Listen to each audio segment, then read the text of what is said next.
Hi,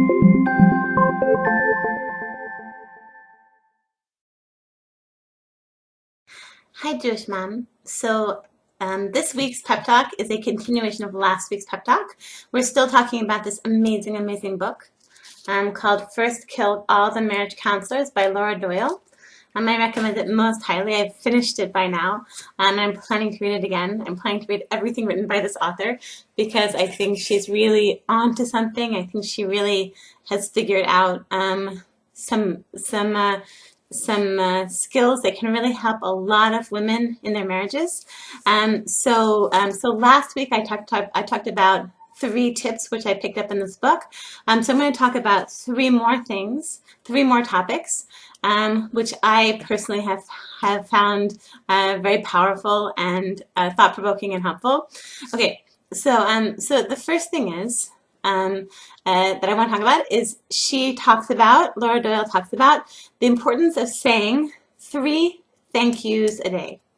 I think a lot of women, like, we have a tendency to kind of focus on what our husband isn't doing. Oh, like, he forgot to take out the trash again, and, and he doesn't make enough money, and he doesn't go to Minion on time, et cetera, whatever your personal complaints are about your husband. And she says, stop, focus on 3 things to say thank you for, and actually say thank you. And personally, like, with my husband, like, there's a lot of things that I feel thankful for, but I don't know if I've ever actually really, I have at one point, but to really every day say thank you. And I think, like, for many women, like, it helps them to get out of, like, a negative way of thinking about their husbands. Laura Doyle brings some stories of women who, like, were really, like, on the verge of divorce, and then then they did this 3 thank yous a day, and it forced them to think, wait, like, who's paying the rent? My husband. Who buys me flowers, every whatever Sunday or whatever. My husband. Who actually is helpful with the kids? My husband. All of a sudden, like, focusing on, the positive. So this is the prescription. Happy marriage. 3 thank yous a day to your husband for nice things that he does. Another something that I want to discuss is which I found really interesting. Is we were talking last week about staying on your own page, right? So your husband has something which is in his tchum, like in his sphere of control. For example, his job, his clothing, his garden, if the garden is his kind of territory, and his things, maybe like his workshop where he has his tools, his place, okay, and his desk. And that's completely his territory, and you are supposed to stay on your own page. Just like when you were in school, you weren't allowed to cheat and, like, it might be tempting to look at your classmate's page to see what she wrote. No, you have to keep your eyes on your own page. So too with your husband, keep your mouth zippered shut, right? Like, he's doing his thing. Don't like, women like to be, talked about last week, women like to be helpful. Like, if you kept your desk a little bit cleaner, and, I bought you an organizer to keep your desk a little bit, and your shirt, like, plaid with plaid, like, it doesn't look so, no, it's his. Keep your eyes on your own page, okay? But I want to just talk about something that I found really interesting. Is she talks about, Laura Doyle talks about times when you are allowed to times when you're allowed to look at his page and try and control his page. And because I think that we can all think of situations, or if you think, or at least, like, situations will arise when it's his page, but you got to say something. For example, let's say your husband's about to buy a motorcycle, or your husband's about to take your kids skydiving. So what do? That's his page, is him and his relationship with his kids and with your kids. But it's like, or like him buying a motorcycle. It's really his thing. So. And I'm not saying anything clear here. Maybe he can buy a motorcycle, maybe not, but maybe I'm just saying that for someone who that would be extremely difficult. I think for me that would be extremely difficult to deal with a husband who rides a motorcycle. I think they're very, very dangerous. So when are you allowed to try to control your husband? Okay, so first of all, Laura Doyle, she gives some steps. The first thing to ask yourself is, what are you afraid of? Okay, I'll go through the steps. What are you afraid of? Second step, is it a real fear? The third step is it within your control?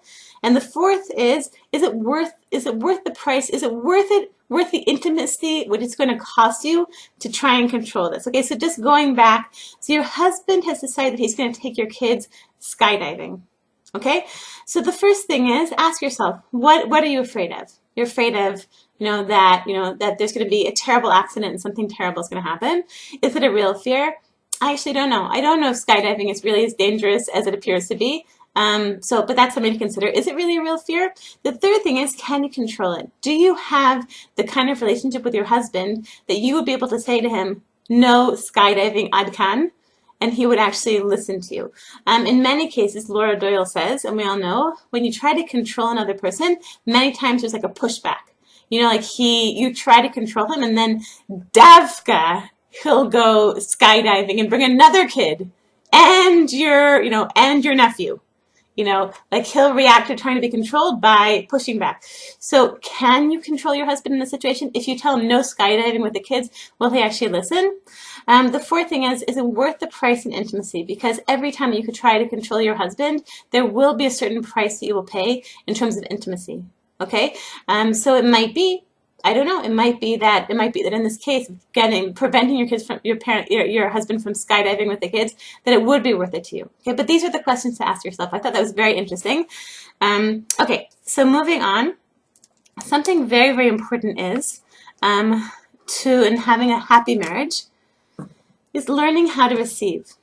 And I was really surprised because I thought, before I read this, I thought I was quite a good receiver. And I realized I'm really by nature actually really not.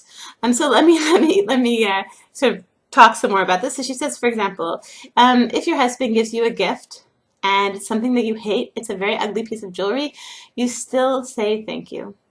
She told several stories about women who received gifts, like they got like a battery charger for their birthday or for Valentine's Day, and then they were, they're like, what are you thinking? You gave this to me for Valentine's Day? This is romance. And then it took them for like 20 years after that, the husband did not buy them any presents. Okay, so it's important to learn how to receive gracefully. Okay, your husband gives you an ugly piece of jewelry.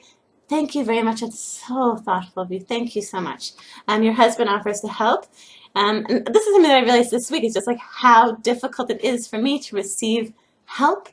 How really I want to, I'll receive maybe a little bit of help. I'll be like, oh, no, I'm okay. I'm okay. I'm okay. And my daughter offers to watch the kids for me when I'm not feeling well. Oh, no, I'm okay. I'm okay now. I'm okay. I took some aspirin. I'm okay now.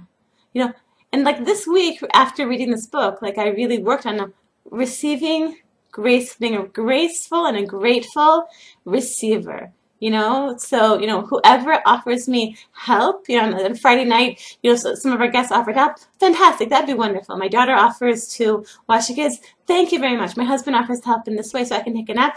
Thank you so much. That'll be fantastic. And actually, taking advantage of it. Actually, taking advantage of that help and going and lying down and resting and reading an article in a magazine as opposed to being like, I should be going and helping. No. Something that she talks about, and this is very interesting, that we think okay, just one last thing, I'm going to go back to that. Also compliments, so like your husband will compliment you and say, you look beautiful today. Thank you. As opposed to saying, oh, I'm having a bad hair day and I have varicose veins and I gained 20 pounds. No. Thank you, dear husband. That's so sweet. Thank you very much. Okay. Going back to what I was saying, so we tend to think that to be a good wife means doing more and being on top of everything and doing and giving and doing more. And Laura Doyle presents kind of a different paradigm of the good wife. She says a good wife is a woman who also knows how to receive, the woman who knows how to relax, the woman who knows about self-care and taking care of herself. And that kind of woman is actually a woman who knows how to receive and take care of herself and rest and knows how not to do everything is actually more attractive to her husband. So I'll just give you one example of what she says. She says that she tells a story about a woman and she's sitting on the sofa at the end of the day with a cup of tea and a book and with her feet up. And her husband says, honey, could you help me in the garage? I need to, I'm doing like an itinerary of the garage, and I need some help with something.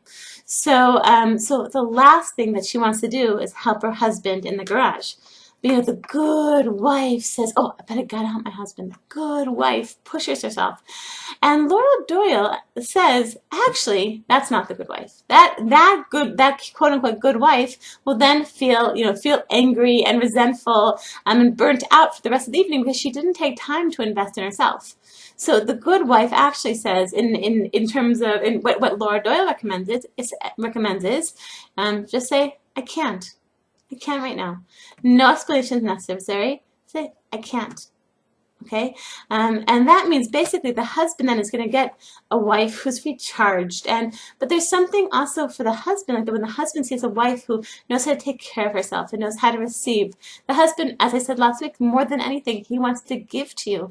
He wants you to be happy, and he wants to know how to make you happy. And so a woman who knows how to receive, how to take that time for herself, is very attractive to a husband, even if at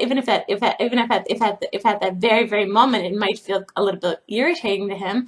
For the rest of the evening, he's going to get a wife who's recharged and feeling good about her life and about herself because she was able to say, I can't. Okay, and she also recommends doing less, trying like let's say that there's something that's something in the house which is difficult for you, which you don't like doing. Let's say washing the floors.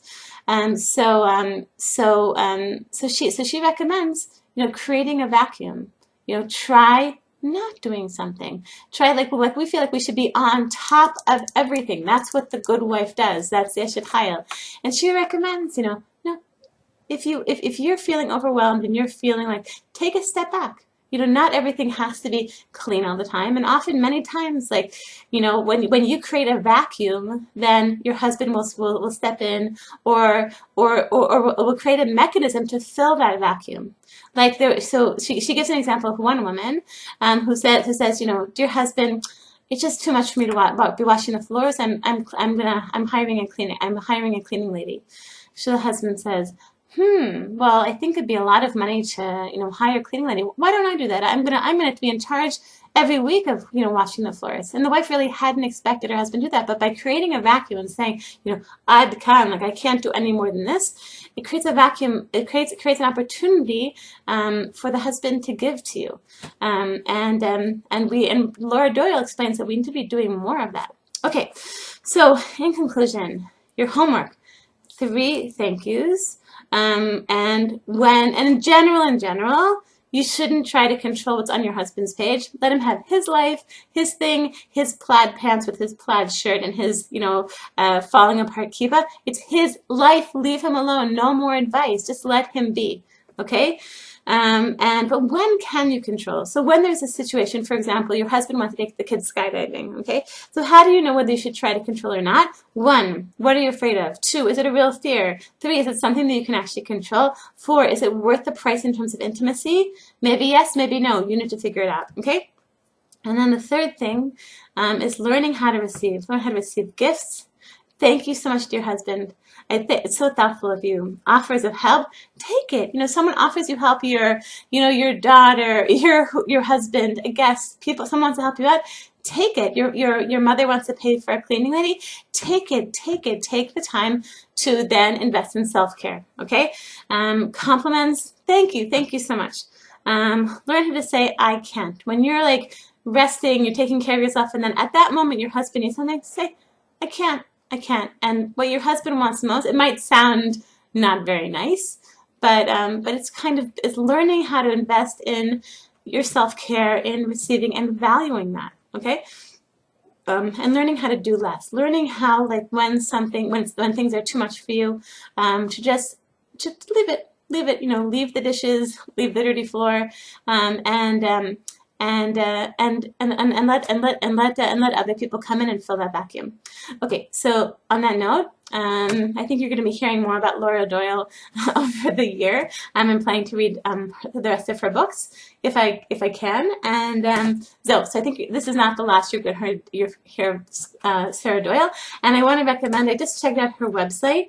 It's kind of intended for people who have read the book so far, but it might be interesting to you. I've told you a little bit bits and pieces of the book. It's called skillsforlove.com. Skillsforlove.com. So check it out. Okay, and I think this is my last talk before Rosh Hashanah. So I want to bless all of you Jewish moms with a Shana Tova and Matuka, a very, very, very sweet year for all of you and for your families. Kol Tov.